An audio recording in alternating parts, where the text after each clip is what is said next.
This is the Nike Pegasus Plus, the daily training shoe I have been super excited for. I've been testing this all week over loads of different types of runs, and I'm here to give you my 100% honest thoughts. But first, before we get stuck into it, let's take a little trip down memory lane.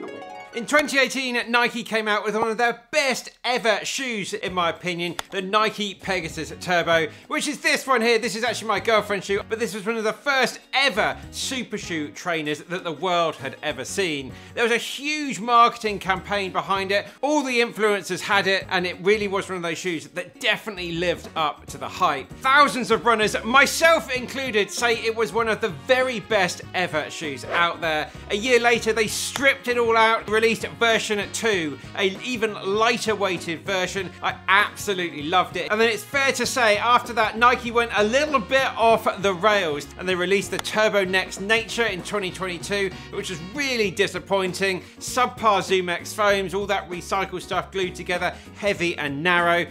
But now fast forward and Nike are back with this, the Pegasus Plus, or maybe the Turbo 4 as they have on the bottom bizarrely. So will this give me the same spring in my step as the OG did, or will it be another letdown? Well, firstly, let's dive into the facts and figures. And of course, before we start, I bought this shoe 100% with my money to give you a completely honest, 100% impartial review. Right, let's get stuck into the facts and figures. So the purpose of a shoe like the new Pegasus Plus is a road running daily trainer. This set me back £165, about 180 euros. We'll put all of the different currencies up on the screen now. 36mm stack height and a 10mm drop overall. Weight wise, this is coming at 313 grams for me in my UK size 12. So yeah, on the lighter side as we go. Another tick there from Nike. We'll talk about all of my likes and dislikes coming up. In terms of the upper, we've got this lovely Flyknit upper here. Midsole, we've got Nike's full length ZoomX foam. This is Nike's premium foam that you get in their Vaporflies, their Alphaflies,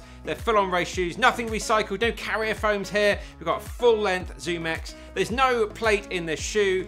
The outsole, we've got these two patches of the high abrasion rubber outsole. It has a weird cutout in the middle. I really can't work out why they've done this other than to save weight. But now you've got some exposed ZoomX midsole here, which I just think if you're going to be taking this shoe off-road in any way on trails, that's going to get a bit bashed. So this is really a road running shoe only. And as I mentioned at the start of the video, it says Pegasus Turbo on the bottom of the shoe here, and on the top, Nike Pegasus Plus.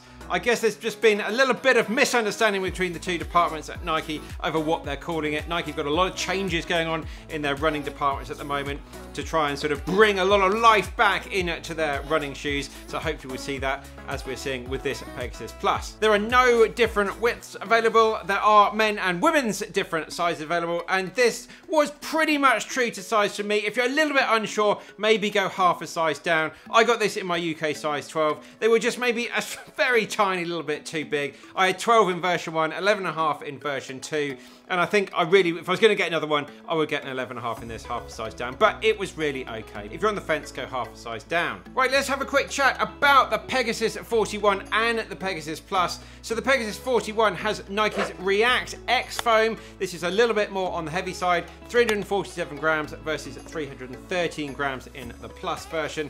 These are also £35 more expensive. The Pegasus 41, £130. The sizing maybe very, very slightly different. These were really good, true to size for me. As I said, maybe half a size down would have been better in these ones. Also, the Pegasus 41 has the Air Zoom pods up at the front here, adding that little bit of extra propulsion. They've gone from the Plus version to make it a lot lighter, and the Nike ZoomX foam is far more responsive. The Plus version of the shoe is just a more premium option. It's lighter weight, it's got better foam, more responsive foam. It just feels better quality, but the 41 is still an okay daily shoe as it goes. We'll link to the review up here and down in the comments as well. But yeah, much better all-around sort of daily training shoe, definitely in the Pegasus Plus. Right, let's chat about all of my likes, and then we'll chat about the dislikes afterwards. My first one being, this is just a great daily shoe. It's super versatile, it's handled everything I've thrown at it. It's that perfect balance between the Invincible and the Streak Fly. The Invincible being that very plush, that very chunky shoe, perfect for your easy runs and recovery runs.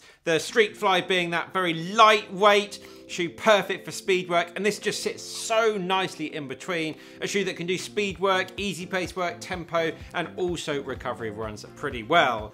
My second like is this is a really fun foam. We've been big fans of the Zoom X foam here on the channel for many, many years, and it's a really good option for someone that wants to get out there runs but doesn't want a plate in their shoe. So maybe if you are a Super Blast fan, for example, you don't like running with a plate in your shoe all the time, this is going to really bring that fun factor into your running. There's so many high stack height shoes out there at the moment. This is a fun lower stack height option for people that want a little bit more ground feel with their running, more of a traditional feeling, very, very similar to how the OG Nike Pegasus Turbo was when that was released. When picking up the speed, it's got some really good level of responsiveness, and it's got no problem maintaining that speed as well. I did a very long run session in the shoe, which is some of the footage you can see up on the screen now. This is me running at about 340 a K pace, and just cruising along at some 10-minute reps here. Felt super comfortable throughout the whole rep. And it's also really nice to get a little bit more ground feeling in your running shoe rotation to help with that proprioception. My third like with this shoe is just a great looking shoe. It feels great on the feet. It just brings a good smile to your face. You look down, you see the stripe going down the bottom of the shoe, and I know it doesn't make any difference. But anyway, let me know what you think of all the different colorways. What colorway option would you like? I really like the flare at the back here, the way it sort of tapers off, because everybody was having issues with the first two shoes with the way it would split at the back here. So yeah, this is what they had on the Nature version, kind of turbo version 3, and I really like how that sort of flared at the back. Just a good all-around good looking shoe. And my final like here is the breathable upper, which really gives a really good solid lockdown. There's no gusseted tongue here, but it's held in place by the laces absolutely fine. All around good comfort. Pretty good width on the shoe here. It's a shame there aren't some wider width options available, but Nike aren't really one for doing that type of thing that some of other brands like Brooks and Hoka are really good with. But unless you've got a seriously wide foot, you're going to be absolutely fine in this shoe. Right, let's have a chat about the dislikes. Now, the first thing I'm just going to say here, this could be a positive, it could be a negative. It really depends what sort of camp you're in. So again, let me know down in the comments. It is certainly a little bit firmer than you would expect for, say, like a 2024 release of shoe. But it is certainly a very similar feeling to the original shoe, me sort of thinking back all of those years ago. And everybody holds this shoe in such high esteem, one of the best ever shoes of all time. And it's true, lots of shoes have moved on. Technology's moved on, foams have moved on, plates have moved on. The world is a very different place now as it was in sort of 2018, 2019. And a couple of years ago, I actually bought some Turbo 2s on eBay. I was surprised just how different they were from the shoes I was running in the current times. So yes, this is a really sort of true feel to the original shoe. It's hard to say whether that's a positive or negative. For some people looking for a firmer, lower stack ride, it's really great and you will really love this. And I personally really do like it, but please don't think Nike have revolutionized this shoe to expect a super, super, super responsive, very high plush shoe, something like the Super Blast, or sort of a very plush, soft ride like the Rebel version 4. It's not like that.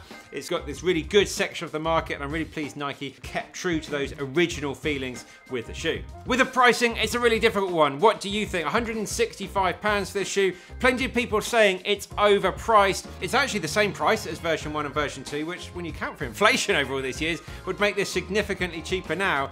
In my opinion, in the current range of shoe, it's probably around about £10 too expensive. It puts it into the realm of all sort of the lower end plated shoes out there and some more responsive foams without a doubt. The trouble is this shoe isn't meant to be competing with them, but because it puts it into that sort of price bracket, it draws those natural comparisons. So yeah, maybe a little bit on the expensive side.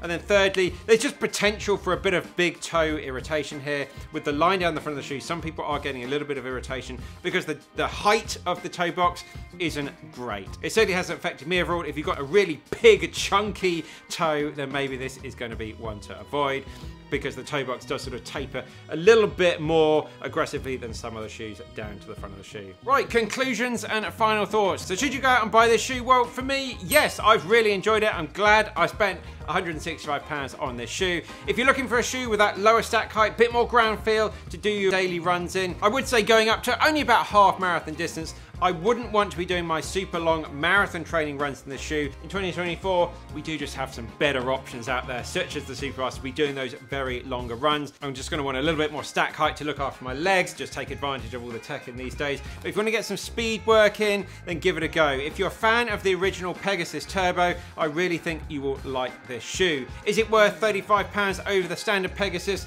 Well, yes, I really do think so. If you've got the budget to spend an extra 35, then I really recommend going for this shoe. It's just a much more capable, lightweight, fun daily shoe. So the next video is coming up. We've got the whole Nike lineup video up here. If you want me to sit here and explain what each shoe is good for, or we've got the best value shoes down here if you want some really good value for money. Hope you enjoyed the video, guys. Let me know your thoughts on the Nike Pegasus Plus down in the comments, and I'm off to get some more miles in this because it's definitely staying in my rotation. That's it, guys. Keep on working hard. Keep on what you're doing. We'll see you very soon in the next one.